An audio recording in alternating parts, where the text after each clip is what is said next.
Okay, so here we are. Nice sunny day. It's about 34 degrees. And we are at Klondike Park. It's a county park. We're just out for a nice little day hike. We're going to see if we can't find some dry tinder and maybe cook up some lunch over a fire at one of the campgrounds they have here. But it's a pretty urban park in the fact that there's a lot of paved trails. But what we're going to head to first is that overlook up there, and then we'll head back down over there past the Jeep and into the woods. See if we can't collect up some dry tinder, maybe make a little fire. It's been raining for a bunch of days. In fact, last night it rained and then turned to snow earlier this morning. Although there is no snow on the ground, there is some standing water here and there. So it may be a bit of a challenge, but we'll see. But first, we're headed there.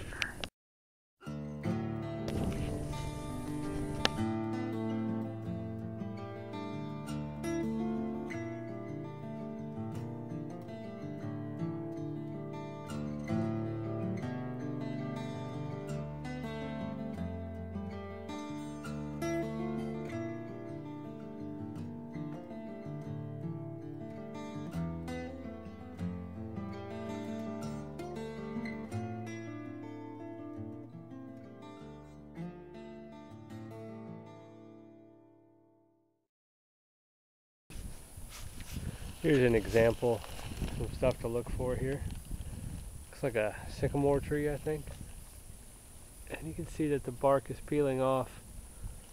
It's up off the ground, it's in the wind, so it's probably going to be a little bit more dry than the stuff down here in the leaves. So we'll grab that, add it to the cattail fluff and a little bit of birch bark that we found, and we'll keep cruising along.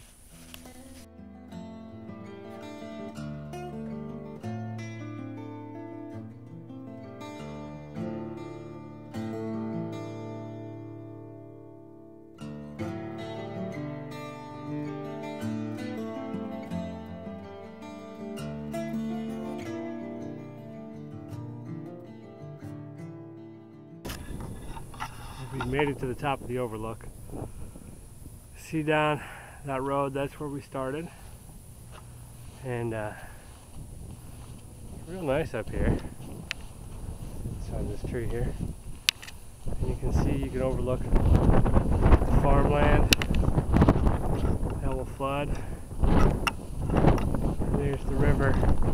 Unfortunately, the view is spoiled by very large plants of some sort. Maybe a power plant, but I'm not sure. But here's the river. See the floodplain. Pretty windy up here. But a bunch of mullein growing out on the other side of the fence. Can't cross the fence. Can't get the mullein. But real pretty day. What we're going to do though is we're going to head all the way back down. We're going to go over in this direction. If you look way off in the distance, you'll see sort of a lighter brown. There's a quarry over there, and that's where we're headed next. So stick around.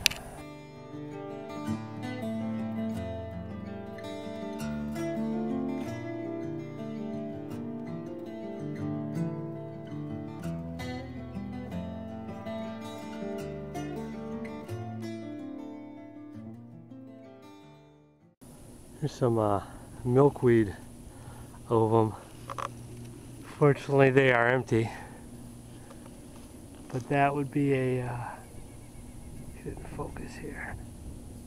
It's a good flash tinder. There's another one Up there you can see. So I had to look for the pods. I'm pretty sure that's milkweed though.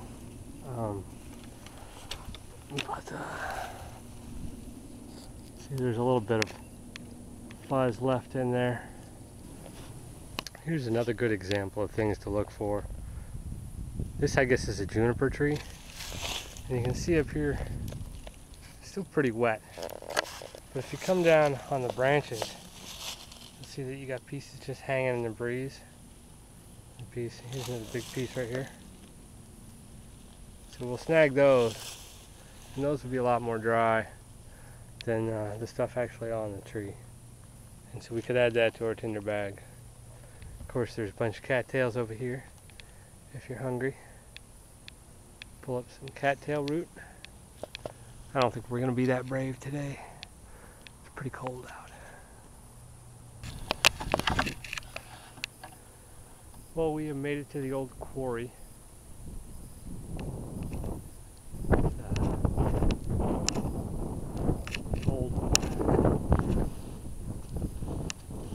Pretty interesting.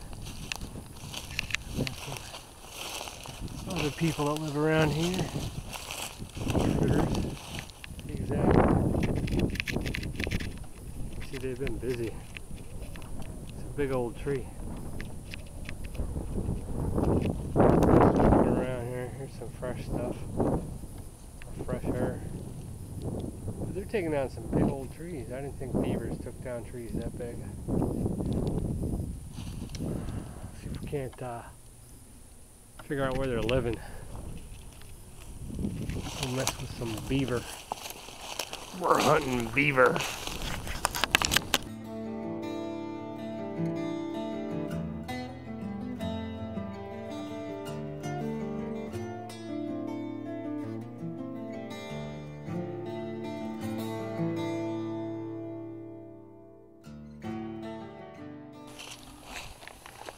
There's just some cattails, and they're pretty dry and flaky. I bet you could probably bust off a chunk like that and just break those up into smaller pieces. I bet you those would work pretty decent as tinder. I'll have to grab a few of these. Of course, you know, all these grasses. Wild grasses would probably work real well with the wind blowing, you know, even though it's wet on the ground with the wind blowing, they might be pretty decent. I might have to try that out. Nice little grass bundle as a for tinder for my fire today. So back over there is a little pond. I went and looked for some beavers. I don't know. I didn't see any beavers. I didn't see a beaver dam. I don't know if they built a dam or a burrow if there's no moving water. But last time I came out here, this whole area where I'm standing right now was actually underwater. And the furthest I could make it was to that little bird viewing stand right there. And this whole area was underwater. So we're going to go cruising around over this direction and see what kind of neat stuff we can find.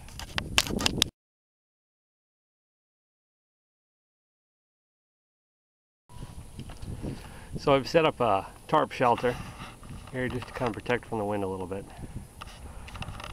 I used like a 22-foot braided ridge line and toggles across the top. And just tied it off in the back. My tarp is real cheap. It's a Harbor Freight. And it's kind of long. It's not the best setup, but you know, it's what the trees that are available next to the fire pit, so we can make fire. Let me just put it in here. I'll show you the toggle system.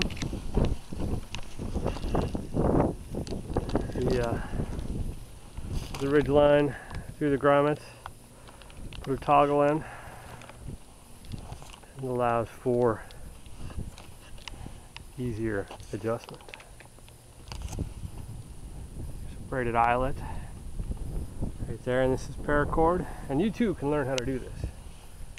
If you go to Bushcraft USA and click on the Bush Class Forum. Yes. Taut line hitch. Okay, we're gonna make a twig fire. Got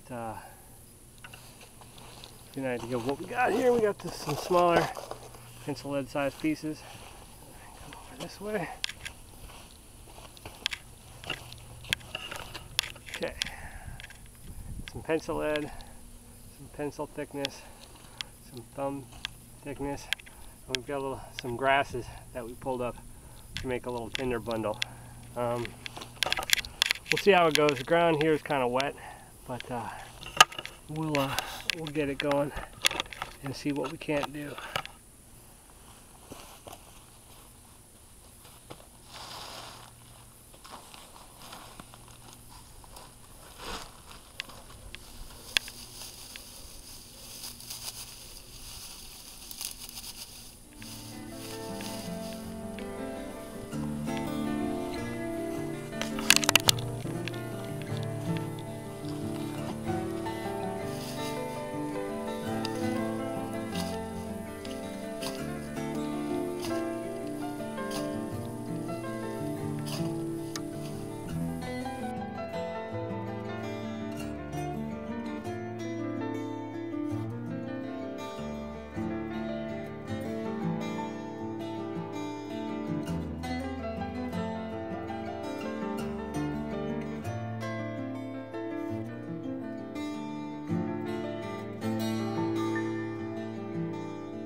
Well, it's not exactly knee-high.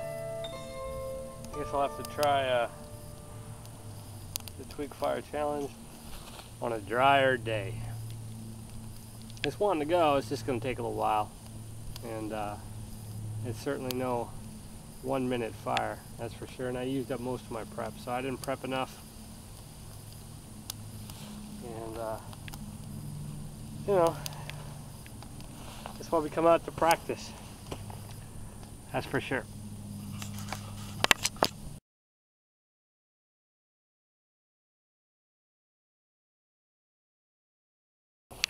I'm heading back to the car right now. I'm going to take off. Kind of filled up the tinder bag. I got a lot of cattail fluff and you know, the rest of the stalk. So that should work out pretty decent. I got some juniper bark, as well as I think it's sycamore bark. Maybe it's another type of tree that sheds its bark. Well, and I also set the tarp up and, you know, made an attempt at the twig fire. It got to knee height after a while, but I think the wood was too wet and I used too much of my prep. So I guess the moral of the story is prep, prep, prep. If you think you have enough, get more. So we'll try and make an attempt at that bush class another time. But thanks for watching, and this day has turned out to be perfect. It's a little breezy with the wind blowing, but I mean, it's the end of January. There's not a drop of snow on the ground, and the sun's out, and there's no clouds in the sky. I mean, that's a bit ridiculous. Not sure what's going on there. But thanks for watching, and make sure to subscribe. so you don't miss out on all the fun and exciting action that I will be undertaking. If you have any questions or comments, please leave them below, and have a good day.